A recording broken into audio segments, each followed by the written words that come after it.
Di sebuah kota kecil bernama Kembangrejo yang terletak di kaki pegunungan yang selalu diselimuti kabut pagi, ada sebuah tradisi aneh yang telah berlangsung selama puluhan tahun. Tradisi membeli sate dari penjual keliling yang hanya muncul di malam hari. Tidak ada yang tahu siapa dia, dari mana asalnya, atau bahkan seperti apa wajahnya. Yang semua orang tahu hanyalah suara gemerincing lonceng kecil dari gerobaknya yang berbunyi pelan di tengah keheningan malam.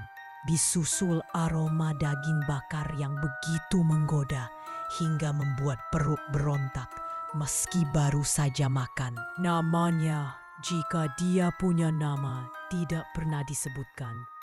Orang-orang hanya menyebutnya si penjual sate keliling. Ia muncul setiap malam pukul 22, menyusuri gang-gang sempit di kawasan pemukiman lama. Berhenti di depan rumah-rumah yang lampunya masih menyala. Gerobak kayunya tua, catnya mengelupas, dan roda depannya selalu berderit seperti tulang yang patah. Tapi yang paling mencolok adalah bau satenya. Daging yang dibakar dengan arang, bumbu kacang yang kental, dan sedikit aroma rempah yang asing, seperti daun tembakau basah dan kayu ara yang membusuk. Awalnya, semua orang menganggapnya biasa. Sate keliling memang bukan hal baru. Tapi yang membuat si penjual sate keliling berbeda adalah kebiasaannya. Ia tidak pernah berbicara. Ia hanya menatap pelanggan dari balik tudung kain hitam yang menutupi wajahnya, lalu mengangguk pelan saat pesanan disebutkan. Uang diberikan, sate diterima, dan ia pergi tanpa suara. Tidak ada tawar-menawar, tidak ada basa-basi. Hanya lonceng yang berbunyi, lalu keheningan kembali. Namun dalam orang-orang yang memakan sate dari gerobak itu mulai mengalami mimpi buruk yang sama. Mereka berada di hutan gelap, dikejar oleh sesuatu yang berjalan dengan kaki terbalik, sambil membawa panci berisi bumbu kacang yang mendidih. Dalam mimpi itu, mereka tidak bisa berlari. Kaki mereka terasa berat, seolah terbenam dalam lumpur. Dan ketika makhluk itu menangkap mereka, ia tidak membunuh. Ia mengiris, pelan-pelan, seperti sedang membuat sate. Beberapa minggu setelah mimpi itu, orang-orang tersebut menghilang. Tidak ada jejak, tidak ada mayat. Hanya piring sisa sate yang ditemukan di meja makan mereka. Bersih dari sisa daging, tapi bumbu kacangnya masih menempel, mengeras seperti darah yang membeku. Kota mulai resah. Polisi menyelidiki, tetapi tidak menemukan apa-apa.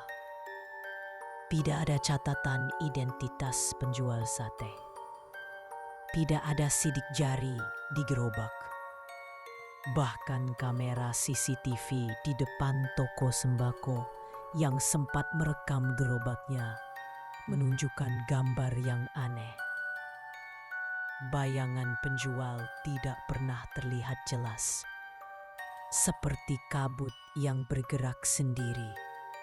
Lalu datanglah Raka, seorang jurnalis muda dari Jakarta yang sedang mencari bahan untuk artikel investigasi tentang urban legend.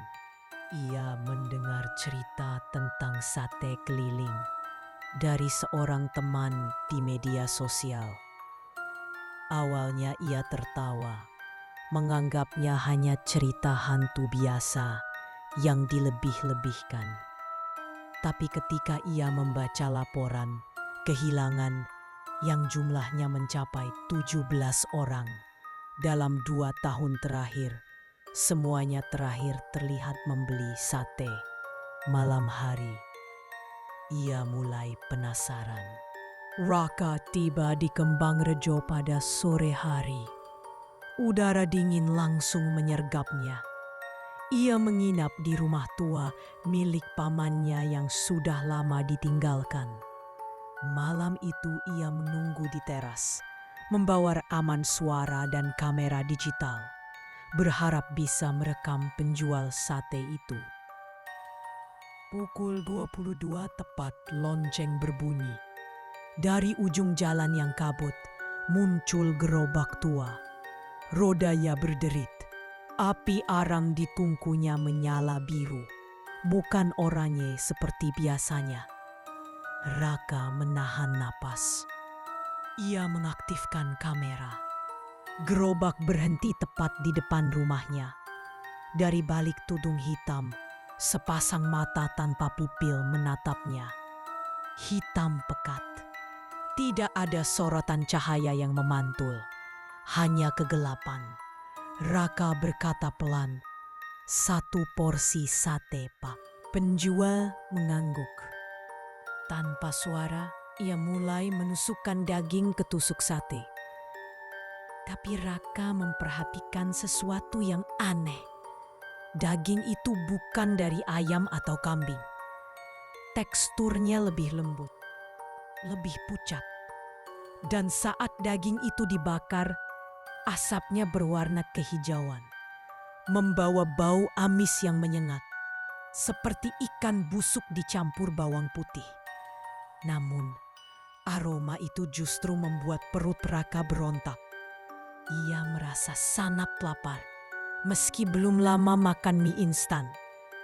Ia menyerahkan uang, menerima sate, dan ia berada di hutan yang sama seperti yang diceritakan korban lain. Kabut tebal, langit hitam tanpa bintang. Ia berlari, tapi kakinya terasa seperti ditahan oleh akar-akar yang hidup. Dari kejauhan, ia mendengar gemerincing lonceng. Lalu muncul sosok dengan tudung hitam, berjalan dengan kaki terbalik. Lututnya menghadap ke belakang, tapi ia tetap melangkah cepat. Saat sosok itu mendekat, Raka melihat bahwa tangan penjual sate panjang, terlalu panjang. Seperti kawat yang bisa direnggangkan. Di tangannya, panci bumbu kacang mendidih. Dan dari dalam panci itu, ia mendengar suara bisikan. "Enak kan? Masih mau?" Raka terbangun dengan keringat dingin. Pagi itu ia tidak bisa makan apa-apa. Bau daging membuatnya mual. Tapi yang paling aneh, ia merasa ada sesuatu di dalam perutnya. Seperti ada yang bergerak pelan. Seperti cacing, tapi lebih besar. Dan setiap kali ia menyentuh perutnya, ia merasakan getaran halus. Di perpustakaan kota, Raka menemukan arsip koran tua dari tahun 1973 di halaman belakang. Ada berita kecil tentang seorang penjual sate yang dibunuh oleh massa karena dituduh menggunakan daging manusia dalam satenya. Korban bernama Pak Darmo, seorang penjual sate keliling yang terkenal ramah. Ia dituduh menculik anak-anak dan menghilangkan mayat mereka dengan cara mengolahnya jadi sate. Tidak ada bukti, hanya rumor. Tapi massa marah. Mereka membakar gerobaknya hidup-hidup bersamanya. Namun, menurut catatan, jenazah Pak Darmo tidak pernah ditemukan. Hanya gerobak yang hangus dan lonceng kecil yang masih utuh, tergantung di ranting pohon dekat lokasi pembakaran.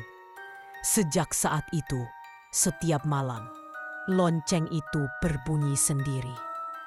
Dan beberapa tahun kemudian, gerobak yang sama muncul kembali dengan penjual baru yang tidak pernah berbicara. Raka mulai yakin hantu Pak Darmo kembali. Tapi bukan sebagai korban, melainkan sebagai predator. Malam berikutnya, Raka kembali menunggu. Ia membawa alat perekam, pisau lipat, dan botol air suci yang ia beli dari seorang dukun setempat. Ia ingin membongkar kebenaran. Pukul 22.00, lonceng berbunyi. Gerobak datang. Raka tidak memesan sate. Ia berkata, "Pak Darmo, saya tahu siapa Anda." Penjual berhenti. Gerobaknya tidak bergerak lagi. Kabut di sekitar mereka tiba-tiba menebal. Api di tungku membiru lagi. Raka melanjutkan, "Anda dibunuh karena dituduh menggunakan daging manusia. Tapi sekarang Anda benar-benar melakukannya. Anda mengambil orang, membunuh mereka, dan menjadikan mereka sate. Itu yang terjadi, bukan?" Dari balik tudung, suara parau keluar, seperti dua batu digesekkan. "Bukan saya yang memulai, mereka yang memaksa." "Dulu, saya hanya penjual sate biasa. Tapi orang-orang bilang saya pakai daging manusia. Mereka tidak mau beli. Saya kelaparan, anak saya sakit, saya butuh uang. Lalu saya coba, satu kali, daging dari mayat yang terbunuh di jalan. Tidak ada yang tahu, dan mereka suka. Bahkan lebih enak. Mereka bilang, ini sate terenak yang pernah saya makan." Raka merinding. "Lalu Anda terus melakukannya?" "Tidak, saya berhenti. Tapi mereka terus menuduh saya. Sampai akhirnya dibakar. Tapi ketika saya mati, saya sadar rasa itu, rasa daging manusia, tidak bisa dilupakan. Dan orang-orang, mereka tetap ingin. Mereka tetap lapar. Jadi, saya kembali untuk memuaskan mereka, untuk membalas dendam." Raka mengangkat kamera. "Anda mengira Anda membalas dendam? Anda membunuh orang tak bersalah." "Tidak ada yang tak bersalah. Mereka yang makan sate saya, mereka yang memilih. Mereka tahu ini salah, tapi mereka tetap makan. Mereka lapar, dan rasa itu membuat mereka lupa. Mereka ingin lagi dan lagi, sampai akhirnya mereka jadi bahan." Raka mundur selangkah. "Lalu, siapa yang Anda gunakan sebagai bahan sekarang?" Penjual diam. Lalu, perlahan ia membuka tudungnya. Raka menjerit. Di balik kain hitam itu tidak ada wajah, hanya daging yang hangus, melepuh, dengan dua lubang hitam sebagai mata. Tapi yang paling mengerikan, di lehernya tergantung kalung dari gigi manusia. Dan dari balik gerobak, Raka melihat sesuatu bergerak. Tangan-tangan pucat yang mencuat dari bawah kain penutup, seolah ada banyak orang terkubur di dalam gerobak. Tapi sebelum Raka sempat kabur, perutnya tiba-tiba sakit luar biasa. Ia jatuh berlutut. Dari dalam perutnya, ia merasakan sesuatu mendorong keluar. Kulit perutnya menegang, seolah ada yang tumbuh di dalam. "Kamu sudah makan satenya, kan?" bisik penjual. "Kamu sudah menjadi bagian dari kami. Dagingmu akan digunakan. Tapi tenang, rasa satemu pasti enak. Semua yang pernah makan sateku akhirnya jadi bahan. Dan sekarang giliranmu." Raka berteriak, tapi suaranya teredam oleh kabut. Ia merasakan sesuatu keluar dari mulutnya. Bukan muntah, tapi tusuk sate kecil, berkarat dengan potongan daging pucat yang masih menempel. Ia pingsan. Ketika ia terbangun, ia berada di dalam gerobak. Gelap. Bau amis menyengat. Ia terikat dengan tali dari usus kering. Di sekelilingnya ada puluhan orang dalam keadaan sama. Hidup tapi mati rasa. Tubuh mereka ditusuk-tusuk seperti sate mentah, disimpan dalam peti es yang diisi bumbu kacang. Dan dari luar, ia mendengar suara lonceng. Gerobak bergerak.